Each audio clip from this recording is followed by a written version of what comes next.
I'm Katie. I'm a compulsive eater. I weigh and measure only 3 meals per day, only from foods listed on the gray sheet.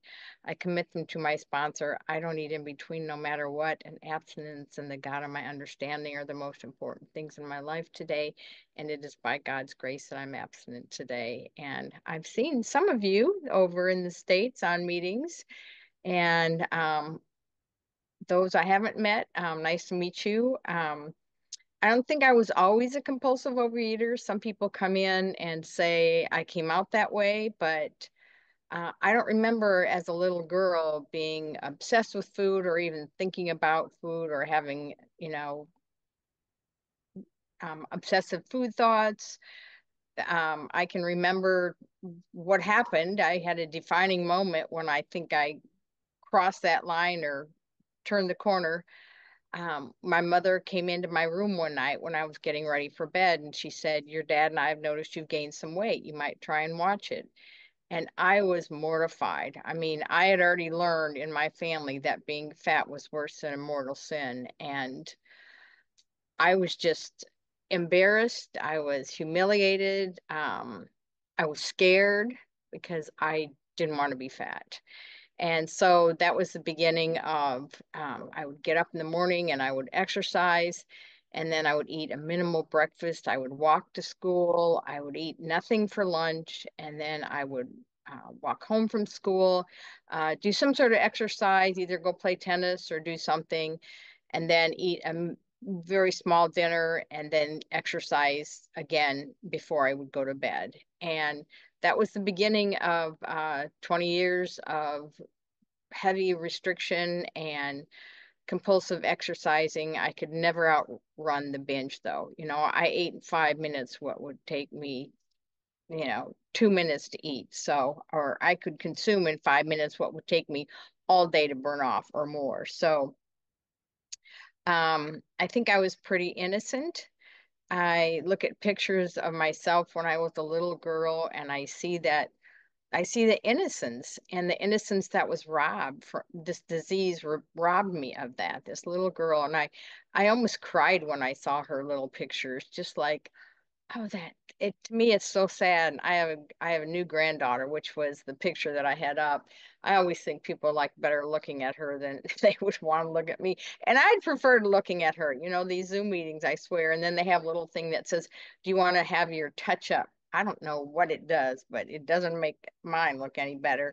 And especially when they say, "And if you want a better view of the speaker, click on this." I'm like, no, don't tell them that. They'll see my wrinkles anyway. So along with uh, being overly focused on the outwards in my family, as you can tell. I think about my wrinkles, I think about my sagging skin, I think of all the things that are a result of my compulsive overeating because I used to fluctuate from 180 down to 100 pounds up to 160 down to 120 up to, just all over the scale in a matter of months. And it was a lot easier going up than it was down. So, but I would have these rules, and I kept breaking all the rules. It was like, okay, I won't eat after this time. Okay, I won't eat this kind of food. Okay, I won't. Um, I'll only eat during these times or whatever. And I just consistently would break all those rules because I could not stop. As soon as I lost all the weight the first time and started eating, quote, normally, I just started binging. It was either or it was all or nothing with me. If I started binging, the blinders came on, that's all I could see. And if I was restricting, I was not gonna I just did it to the whatever. I wouldn't cross those rule boundaries until I did. It was like I never tried any commercial weight pro. Well, I did go to Weight Watchers one time, and my mom used to say, all you do is go to the meetings and you never lose any weight. And other than that, I just did Five, heavy restriction. Is that that's 5 minutes? Okay, five thank minutes. you. Um, so my father was a type of person, he was a recovering alcoholic, and being raised in an alcoholic home when I was younger, he was not sober. He did get sober when I was in about eighth grade, and I can remember my mother and my brother coming in and telling me, and I was scared to death of him because I thought, I only thought alcoholics beat their wife and their kids. That's all I thought when I thought of alcoholics. And I'd never seen my dad drink. So he called me into his room that night and he promised he would never drink again. And by God's grace, he never did. He didn't go to AA at first until my older brother went through treatment. And then everybody in my family started going through treatment. My dad had 4 siblings. They all went through treatment. His parents went through treatment. I had cousins who were younger than I was that were going through treatment. And it was like just everybody was on a roll. And I knew that I did the same thing, that, I felt the same way they did, but I didn't drink like they did. I was scared of drinking. I was kind of like, walked on eggshells, especially around my dad, because I wanted so badly to please him. And um, I just thought, I just chose the food over the alcohol.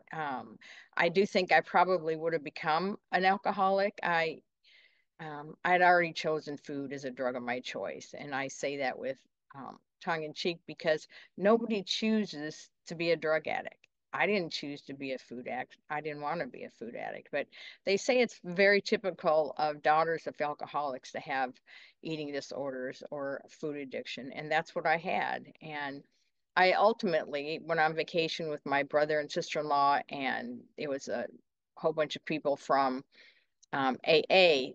They were all in AA, and one of them was in Overeaters Anonymous. And I can remember coming home from that vacation and just breaking down and just crying and saying, I can't stop eating. And my dad made some phone calls and he was able to get me into an alcoholic treatment center that had a counselor that had treated people with other addictions like gambling and food and whatever else. And so I was able to go through that. So I did that. And I don't think that, well, they didn't address the food. They didn't, we never said anything about it. And there was a lot of healing and a lot of great things that came out of that treatment center, but abstinence was not one of them. I'd never even heard of abstinence. So I came back home and I had, it had gone into the school year. So I took off that year. It was in college. And I was talking to my son yesterday,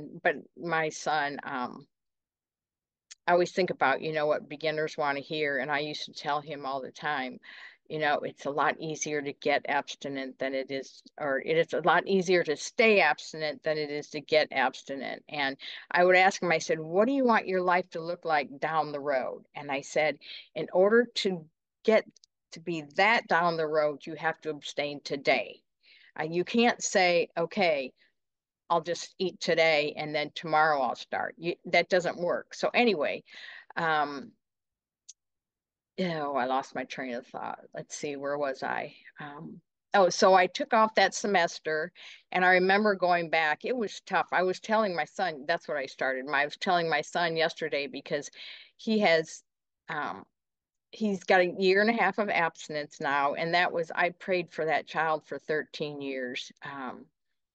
I used to, he would come down at night and he would close our door and he would go into the kitchen and start cooking the things that we don't eat.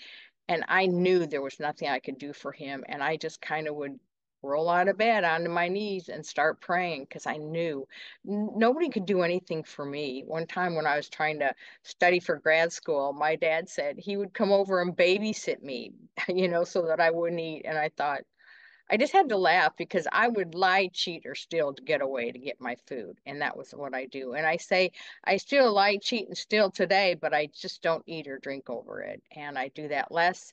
And when I do those things, I have the 12 steps that I can go back to and I can make amends where I need to. So anyway, I spent 12 and a half years in OA and could not stay abstinent. I went through treatments, I ended up going through eating disorder treatment centers or 12-step program eating disorder centers 4 more times.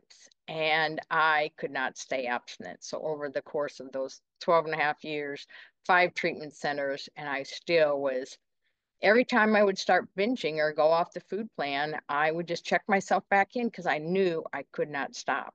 And when I called the director of the last treatment center, I told her, I said, I can't stop eating. I said, I can't be locked up the rest of my life. And she said, chronic relapsers have to do gray sheet. And so, and I don't even remember how I found a gray sheeter. I really don't. I have no idea. Anyway, I was able to, it might have been on, I don't even, well, they didn't even have the internet back then. So I have no idea. I must have had numbers or something. When I came into Gray Sheet in Denver, they had a blue sheet, an orange sheet, and a gray sheet. And for some reason, I chose the blue sheet. And there were a lot of people who were able to stay abstinent on blue sheet. My sponsor was able to, and she would overeat on things on gray sheet or on the blue sheet, but she didn't go crazy. She just, I don't know how she was able to do that, but I wasn't able to do that. So, um, when I found that person, I looked at the gray sheet and I thought, oh my gosh, I can't live forever without it. And there was something on blue sheet that wasn't on gray sheet.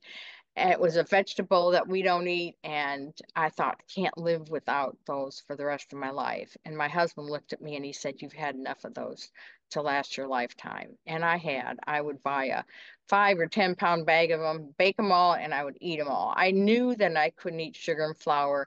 And so I stayed away from those, but I would still binge on abstinent food. And I'm sure a lot of you know you can gain weight on abstinent food, on foods that are on the gray sheet. And I've done that before and had to make adjustments. And I've lost too much weight and had to make adjustments. So I have a tendency to go either way. I can vacillate between wanting to be too thin and wanting to be, and binging. So, um,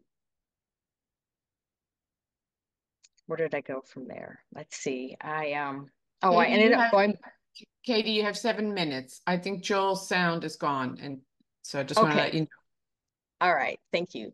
So I went back to school and the guy that I had been dating, we had broken up and he was dating my best friend and it was really a hard time. I isolated that last year, and then that was my junior year, and my senior year was when I um came back to school late, and so I was a semester off and I had to stay an extra semester. So all my friends were seniors, they were having fun, they were living off campus, and I was just caught up in the dorm, just binging and just being so alone and feeling just left out and lost. And I just, the only thing I thought about was food. And I went up, like I said, went up and down the scale. So I graduated, I got a great job. I was able to pretty much, and I don't know why, succeed in almost every other area of my life. I was a cheerleader, I was in the popular crowd, I was picked first. I had a great job, I came from a good family, all the things.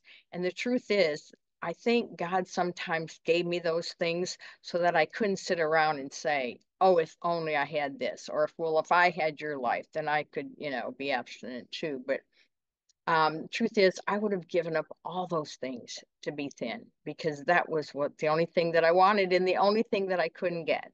So it was very difficult for me. So I finally did. I got that person, and I can remember that first day. She said, "Call me before breakfast, after breakfast, before lunch, after lunch, before you take your car in to get fixed." Because I can remember I had to get my car fixed, and I ate over, deaths. I ate over big deals, and I ate over bad hair days and a broken fingernail day. It didn't matter. So um, I just, I ate over everything. So I started doing Gray Sheet.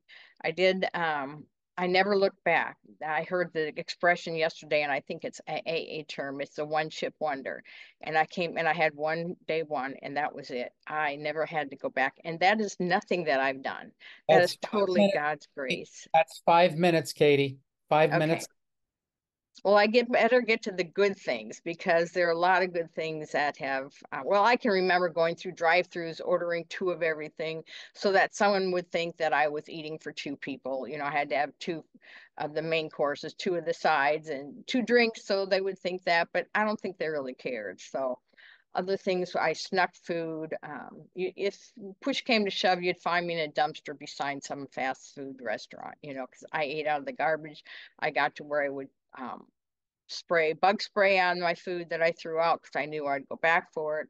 I would throw it out and go buy the same thing all over again that day. So anyway, there's a lot of no matter what's that I've been through, and it's only through all you people in these squares that have been through these things before me, and I was able to um, learn how to go through these things without the food. So I have a whole list of all these things I've been through.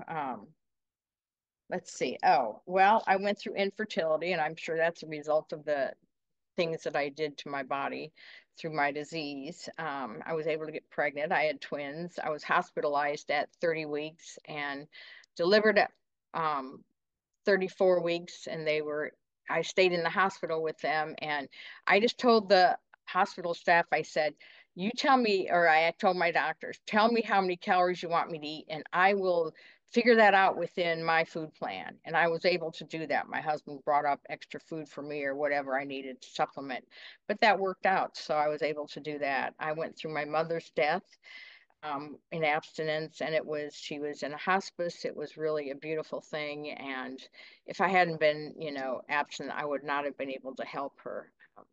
And I went through, well, like I said, pregnancy with my twins. I went through another pregnancy. I went through nursing. I nursed all my children for over a year. And parenting, it's the hardest thing I've ever done. It just, they don't give their rules. It's kind of nice to see my daughter have a granddaughter, because she kind of gets a little bit of compassion for what she and what her father and I went through trying to raise kids. It's really hard. They don't tell you what to do or what to say, and every child's different. So I went through my brother's death abstinently.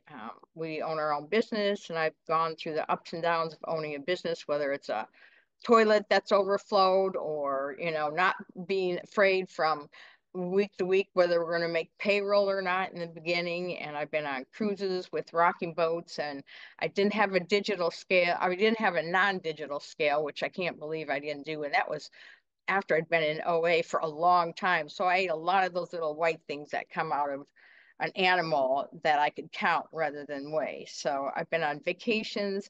I've been on airlines, flights, planes, trains, automobiles. I've done it all. And I've learned how to travel on the airlines. I learned that anything that's kind of like a liquid, if I freeze it, they don't have to, do that little strip with the bomb residue. I've been to many black tie affairs and to picnics. I do not eat out at restaurants. The only time I ever ate out was when we were on a cruise that we flew to the port, so I couldn't take my own food. When we drove to a port in Texas, I brought all my own food. I had a note from my doctor that said that she's under my care and she needs to bring her food wherever she goes. And it's just not that I'm uncomfortable or feel embarrassed, because I tell people anytime they want to know why I do what I do. And because it's easier for me. I don't have to worry about it.